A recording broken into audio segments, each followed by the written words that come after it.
Good morning students.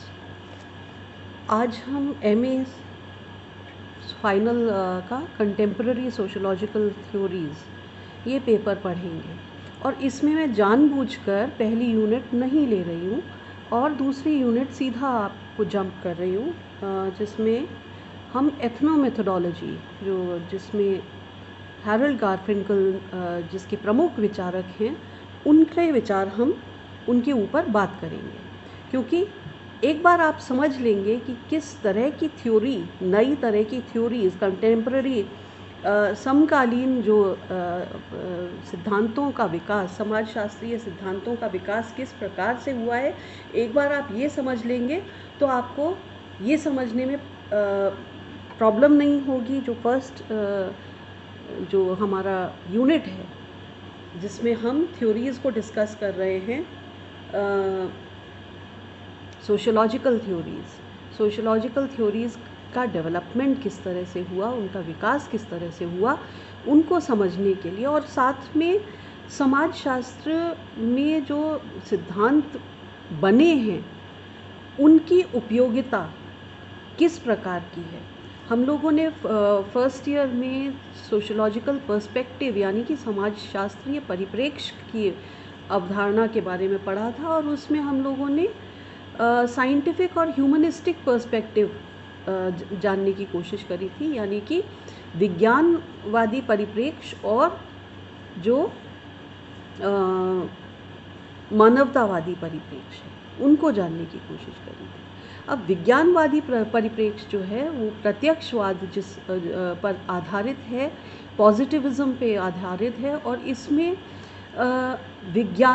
वैज्ञानिक मतलब किसी भी सामाजिक तथ्य को समझने के लिए वैज्ञानिक पद्धति पर बहुत ज़्यादा बल दिया है। और इसी क्रम में हम लोगों को पता है कि जो डर्खाइम ने जो अपनी रूल्स ऑफ सोशोलॉजिकल मेथड नामक जो किताब थी उसमें बताया था कि किस तरह से हमें समाजशास्त्रीय पद्धति में किस प्रकार हमें कार्य करना चाहिए। वो कहते हैं सोशल फैक्ट, सामाजिक तथ्य जो है उसका अध्ययन करना चाहिए। सामाजिक तथ्य अध्ययन करेंगे तो फिर हमें उसको उसमें दो उसके वो हैं कैरेक्टरिस्टिक्स हैं, बाध्यता और बाह्यता, एक्सटर्नैलिटी, एक्सटीरियोरिटी, है ना। एक तो वो सामाजिक तथ्य मनुष्य के बाहर है और वो हमारे ऊपर बाध्यता मूलक प्रभाव डालता है। तो पर ये जो सामाजिक तथ्य का जो विश्लेषण है उससे बहुत तरह से इस तरह के जो सिद्धांत हैं, जो परंपरागत जो सिद्धांत हैं, समाजशास्त्रीय सिद्धांत हैं, क्लासिकल सोशोलॉजिकल थ्योरीज आप पेपर 6 में भी पढ़ेंगे। क्लासिकल सोशोलॉजिकल थ्योरीज जो मैक्स वेबर, मार्क्स और डर्खाइम ने बताई हैं, और उनका जो पद्धति शास्त्र है वो कंटेम्प्रेरी सोशोलॉजिकल थ्योरीज यानी कि आधुनिक जो पद्धति शास्त्र है, समाजशास्त्रीय जो सिद्धांत हैं उनसे अलग है। कंटेम्प्रेरी सोशोलॉजिकल थ्योरीज यानी कि समकालीन समाजशास्त्रीय सिद्धांत, जो नए तरह के पद्धति शास्त्र विकसित हो रहे हैं, निरंतर विकसित हो रहे हैं समाजशास्त्र के अध्ययन में। अब इनमें से बहुत सारे प्रचलित जो अप्रोचेस हैं सोशियोलॉजी में, उनमें फिनोमेनोलॉजी, सिंबॉलिक इंटरैक्शनिज्म और एथनोमेथोडोलॉजी ये प्रमुख हैं। सिंबॉलिक इंटरैक्शनिज्म जो कि प्रतीकात्मक अंतःक्रियावाद, जिसे मीड और ब्लूमर और पूले ने प्रतिपादित किया। दूसरा है फिनोमेनोलॉजी जो शुट्स और हसरल ने प्रतिपादित किया, जो प्रघटना शास्त्र। और तीसरा है एथनोमेथोडोलॉजी यानी कि लोक विधि विज्ञान या नृजाति पद्धति शास्त्र। आपका ये जो क्वेश्चन है, ये जो टॉपिक है, बहुत ही डिफ़िकल्ट है और आपके जो नेट के एग्ज़ाम हैं या स्लेट का एग्ज़ाम है उसमें ये निरंतर पूछा जाता है, चाहे वो मल्टीपल चॉइस क्वेश्चन हो, चाहे वो बड़े क्वेश्चन हो, एथनो मेथोडोलॉजी पे एक ना एक प्रश्न ज़रूर आता है।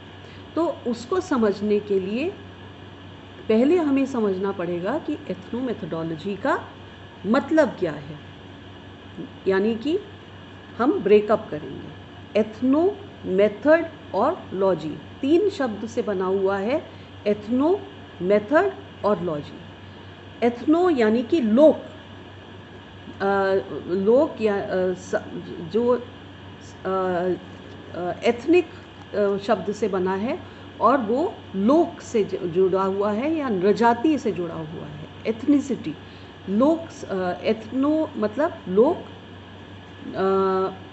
विधि यानी कि जिस पद्धति से लोग अपनी एवरीडे लाइफ को समझने की कोशिश करते हैं, और उसका विज्ञान एथनो, मेथड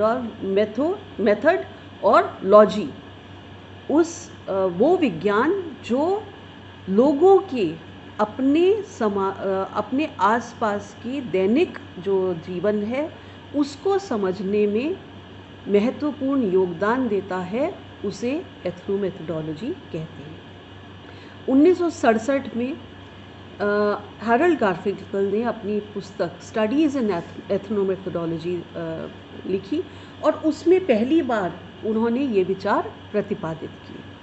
उनकी दूसरी महत्वपूर्ण पुस्तक, ये दोनों क्वेश्चंस जो हैं बहुत आपके एमसीक्यूज़ में आ जाते हैं कि हैरल्ड गारफिंकल की किताबों के नाम बताइए। तो 2 किताबें जो महत्वपूर्ण हैं जिन्हें आप याद कर सकते हैं, एक है स्टडीज़ इन एथनो मेथोडोलॉजी और दूसरा कॉन्ट्रीब्यूशंस टू एथनो मेथोडोलॉजी। ये दोनों पुस्तक हैं जिनमें इन्होंने अपने प्रमुख विचार प्रतिपादित किए। और गारफिंकल का जो तरीका था वो बहुत ही जो सामान्य समाजशास्त्रीय पद्धतियों से हटकर तरीका उन्होंने अपनाया, और वो कहते हैं कि ethno methodology is the study of the way people make sense of their everyday lives. यानी कि एथनो मेथोडोलॉजी वो पद्धति है जिसके द्वारा जन या लोग अपने सामान्य जीवन में अर्थ निकालते हैं। अब सामान्य जीवन का अर्थ किस तरह से निकालते हैं, क्योंकि सामान्य जीवन में हम लोग अभी तक जब समाजशास्त्र में पढ़ते आए हैं तब हमने स्ट्रक्चरलिज्म पढ़ा है, फंक्शनलिज्म पढ़ा है, मतलब संरचनावाद पढ़ा है, और प्रकार्यवाद पढ़ा है कि किस तरह से संरचना बनाए रखी जाती है। समाज की संरचना को बनाए रखने में हमारे मूल्य या हमारे विचार किस प्रकार से उस ढांचे को बनाए रखने में योगदान देते हैं। पर कई बार हम इस पद्धति को समझने के लिए वैल्यूज़, हमारी मूल्य क्या हैं, हमारे विचार क्या हैं, हमारी जनरीतियाँ क्या हैं, उनको बेहतर समझने के लिए कई बार हम उन्हें तोड़ के देखते हैं। अब तोड़ेंगे कैसे? जैसे उदाहरण, जब हम अगर मूल्यों को बेहतर समझना चाहते हैं तो मूल्यों को तोड़ने का एक तरीका देखते हैं, तब हम मूल्यों को बेहतर समझ पाएंगे। इसे उन्होंने ब्रीचिंग मेथड कहा है। ब्रीच, BREECHING, ब्रीचिंग मेथड, यानी कि हम किसी भी नियम को समझने के लिए उससे नियम से विरुद्ध जो कार्य करेंगे तो हमें पता चलेगा कि नियम क्या है, समाज में रहने का नियम क्या है, हमारे दैनिक जीवन में रहने का नियम क्या है। अब जैसे उदाहरण के तौर पर उन्होंने अपने स्टूडेंट्स को बहुत प्रेरित किया और वो निरंतर एक्सपेरिमेंट, स्टूडेंट्स भी उनके बहुत निरंतर एक्सपेरिमेंट्स करते रहते थे। और उसमें उन्होंने जैसे उदाहरण के तौर पर किसी डिपार्टमेंटल स्टोर जाना और वहाँ पे बार्गेन करना शुरू कर दें।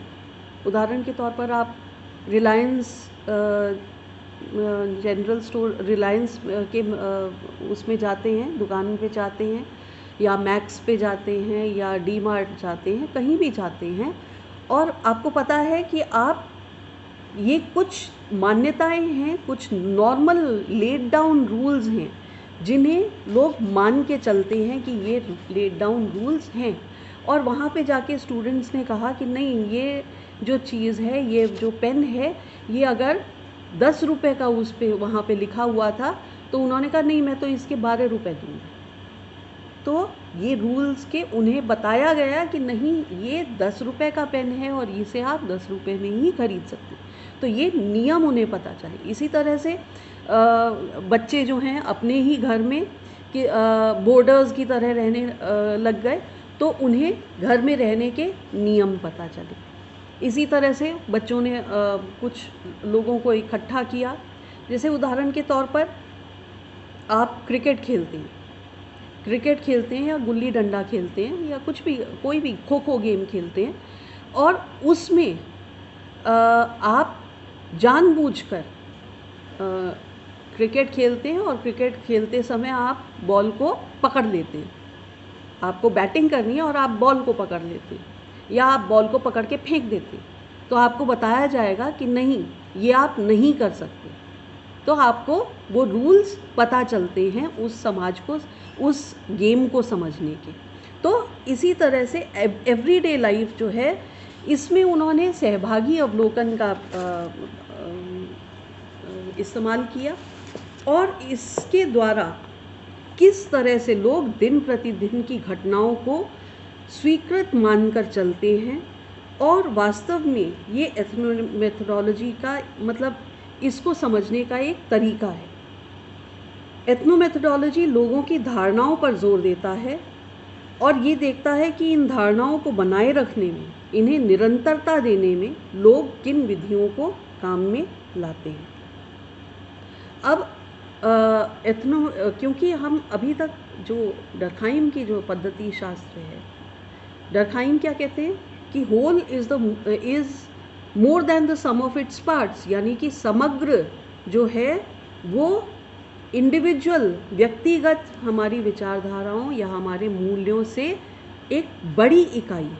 तो यहाँ पे व्यक्ति जो है वो महत्वपूर्ण नहीं है, बल्कि जो समग्र है उसको वो महत्व देते हैं।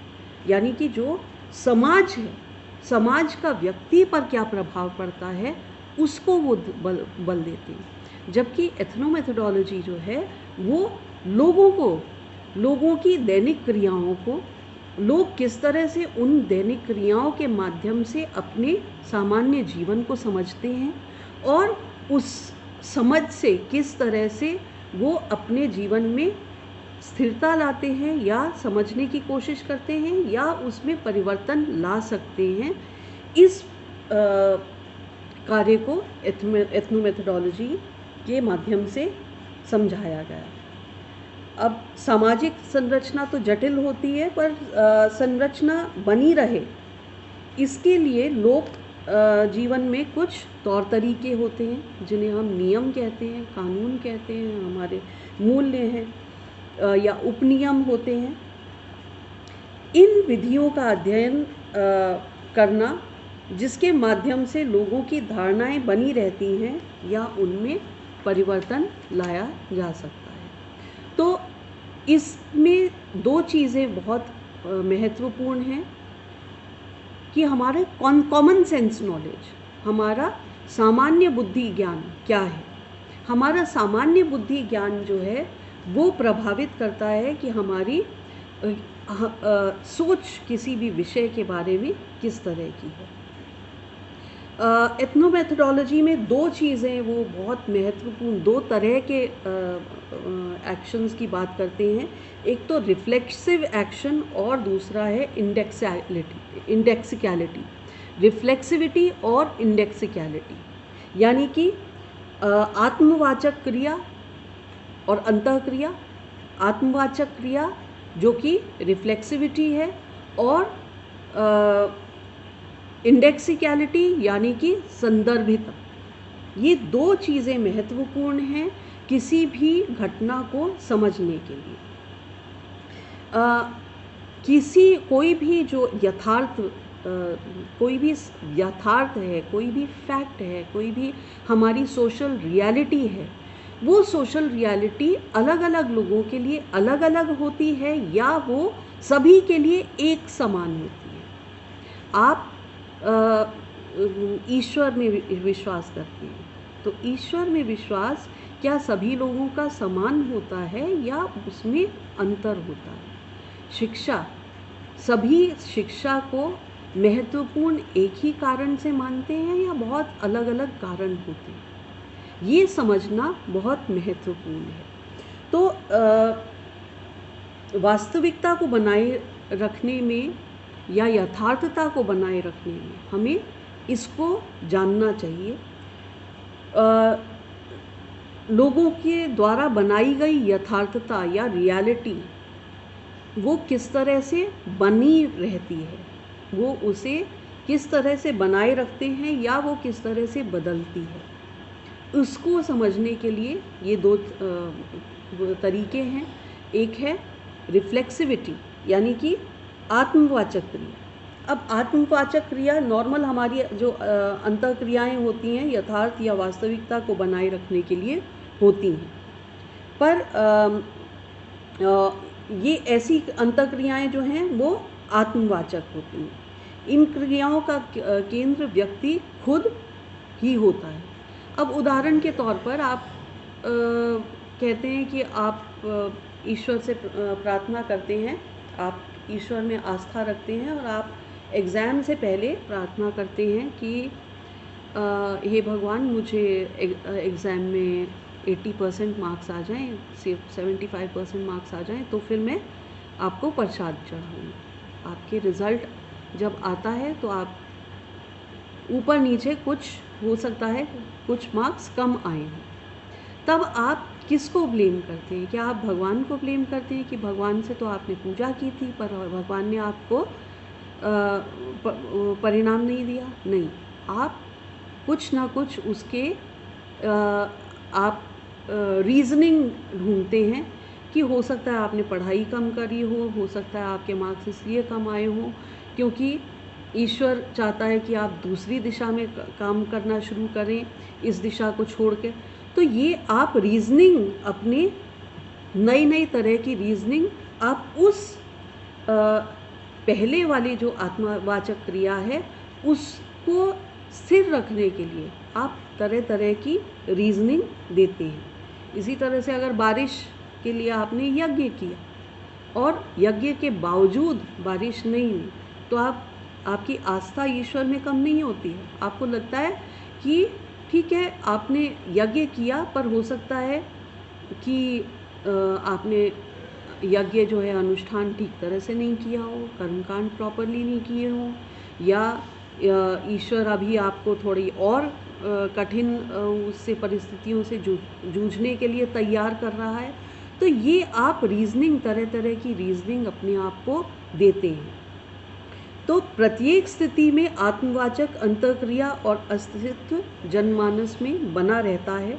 ऐसा व्यवहार विश्वास को बनाए रखता है और उसे सुदृढ़ता देता है। ये हम उस स्थिति में भी रहता है जब विश्वास यथार्थ द्वारा झुठला भी दिया जाता है, तब भी हम उस विश्वास को छोड़ते नहीं हैं। मनुष्य की ज़्यादातर जो अंतःक्रियाएँ होती हैं वो आत्मवाचक क्रिया पर आधारित होती हैं। ये यथार्थता के अनुरूप नहीं होते हुए भी फिर भी लोगों का मन करता है कि ये घटनाएं गलत नहीं हो सकती। तो आत्मवाचक क्रियाएं किन परिस्थितियों और प्रसंगों में देखने को मिलती है, ये जानना एथनोमेथोडोलॉजी का एक प्रमुख कार्य है। दूसरा है इंडेक्सिकलिटी या संदर्भिता। हम अपनी जितनी भी क्रियाएं हैं उनको हम अलग अलग इंडेक्सेस में बांट देते हैं, किस संदर्भ में कौन सी चीज़ कही गई है। उदाहरण के तौर पर गोली शब्द, हाँ, गोली शब्द जो है आप किसी की बंदूक की गोली या दवाई की गोली या मीठी गोली। तो एक ही शब्द के बहुत संदर्भ हो सकते हैं। इन संदर्भों को समझने के लिए और इस शब्द का सही अर्थ जानने के लिए आपको उस संदर्भ को जानना बहुत ही ज़रूरी है। तो हम लोग जो भी क्रियाएं करते हैं, जो भी हम प्रतीक इस्तेमाल करते हैं, उसमें क्या संदर्भ है वो जानना ज़रूरी है। अब हम हंस रहे हैं, किस संदर्भ में हंस रहे हैं वो निर्धारित करता है कि हमारी हंसी किस प्रकार की है। जैसे उदाहरण के तौर पर किसी की खिल्ली उड़ाना, किसी के मजाक, कोई गिर गया और हम हंसने लग गए, ये एक संदर्भ है। हमने कोई बहुत अच्छा चुटकुला सुना और हम हंस रहे हैं, बहुत ज़ोर से हंस रहे हैं, ये दूसरा संदर्भ है। तो या हम किसी की व्यंग्यात्मक हंसी अलग हो सकती है, प्रशंसात्मक हंसी अलग हो सकती है, संवेदनात्मक हंसी अलग हो सकती है। तो ये हंसना, रोना, गाना, गुस्से में दांत भींचना, ये सारी चीज़ें, इनका अर्थ जो है उनके संदर्भ से ही लिया जा सकता है। तो हम समाज को समझने के लिए, कि लोगों के, हम किसी भी यथार्थ को समझने के लिए उसका संदर्भ समझना बहुत ज़रूरी है।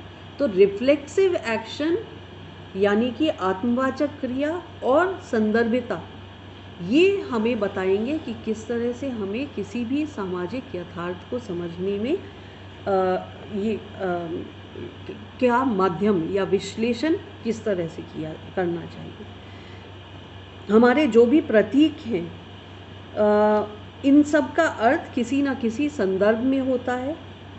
और एथनोमेथोडोलॉजी यानी कि लोक विधि विज्ञान या नृजातीय शास्त्र आत्मवाचक और संदर्भ के माध्यम से अंतःक्रियाओं का विश्लेषण करता है। ये थोड़ा डिफ़िकल्ट टॉपिक है, इसे हम थोड़े 2-3 क्लासेस में और चलाएंगे। और अगर आपको नहीं समझ में आता है, आपको इसके लिए ये किताब है दोषी और त्रिवेदी की, उच्चतर समाजशास्त्रीय सिद्धांत। और इसके अलावा हाँ, ये हरिकृष्ण रावत की समाजशास्त्रीय चिंतक और सिद्धांतकार। फिर एक लुई कोजर की किताब है, और मेजर सोशोलॉजिकल थ्योरीज। और जॉनथन एच टर्नर की किताब है, टर्नर की भी किताब है। इन किताबों के माध्यम से आप, हाँ, मास्टर्स इन सोशोलॉजिकल थ्योरी, ये कोजर की किताब है। इन किताबों के माध्यम से आपको ये, क्योंकि ये डिफ़िकल्ट मेथडोलॉजीज़ हैं, ये जो पद्धति शास्त्र हैं, जो सामान्य समाजशास्त्रीय पद्धतियाँ हैं, उनसे हटकर नई प्रकार की पद्धतियाँ विकसित हुई थी।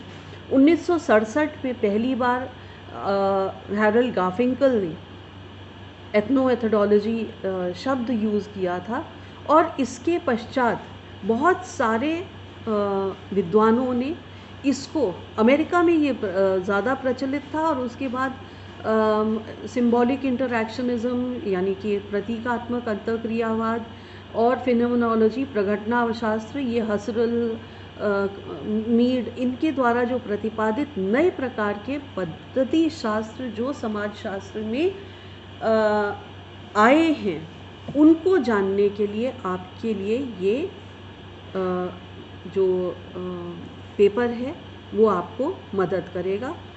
ये नए प्रकार के पद्धति शास्त्र हैं, जिसमें जो ट्रेडिशनल पद्धति शास्त्र पद्धतियाँ आपको सेकेंड ईयर में सिखलाई थी हम लोगों ने, जैसे उदाहरण के तौर पर अवलोकन है, इंटरव्यू है, साक्षात्कार है, फिर केस स्टडी मेथड है, वैयक्तिक अध्ययन पद्धति है, क्वेश्चनेयर है, प्रश्नावली या ये अनुसूची है, इंटरव्यू शेड्यूल, ये सारी जो पद्धतियाँ हैं ये ट्रेडिशनल सोशियोलॉजिकल पद्धतियाँ हैं। इन पद्धतियों के माध्यम से हम वो नहीं समझ सकते कि जो किस संदर्भ में कोई तथ्य किस संदर्भ में कहा गया है। उदाहरण के तौर पर आपसे बोला जाए कि आपके परिवार में आपसे पूछा जाए या आपके परिवार के लोगों से पूछा जाए कि क्या आप लोग दहेज प्रथा मानते हैं, तो कोई भी सामान्य परिवार के लोग जो हैं वो कहते हैं नहीं, हम लोग इसे नहीं मानते, या जाति प्रथा मानते नहीं मानते। और फिर उसके बाद अगर कोई जाति से बाहर शादी, आप लोगों में से कोई जाति से बाहर या आपके भाई बहनों ने, बड़े भाई बहनों ने जाति से बाहर शादी करने की कोशिश करी तो उन पे रोक लगाई गई। तो ये सारी चीज़ें जो हैं लोगों के विचार, जो लोगों के सामान्य जीवन में किस तरह से लोगों के विचारधारा, लोगों की कॉमन सेंस नॉलेज उनके डिसीजंस को प्रभावित करती है, ये इन नई प्रकार की पद्धति शास्त्रों के माध्यम से हम बेहतर जान सकते हैं। इसलिए हम लोग इन्हें कंटेम्प्रेरी सोशोलॉजिकल थ्योरीज में पढ़ते हैं। आई होप आपको ये समझ में आया होगा। बिना पढ़े ये जो पेपर है ये नहीं समझा जा सकता, मेहनत करनी पड़ेगी। और नेट के एग्ज़ाम में या इवन सिविल सर्विसेज RAS के एग्ज़ाम में ये प्रश्न जो हैं वो इनको पूछा जाता है, और इनको समझने के लिए आपको पद्धति शास्त्र का ज्ञान आवश्यक होना चाहिए।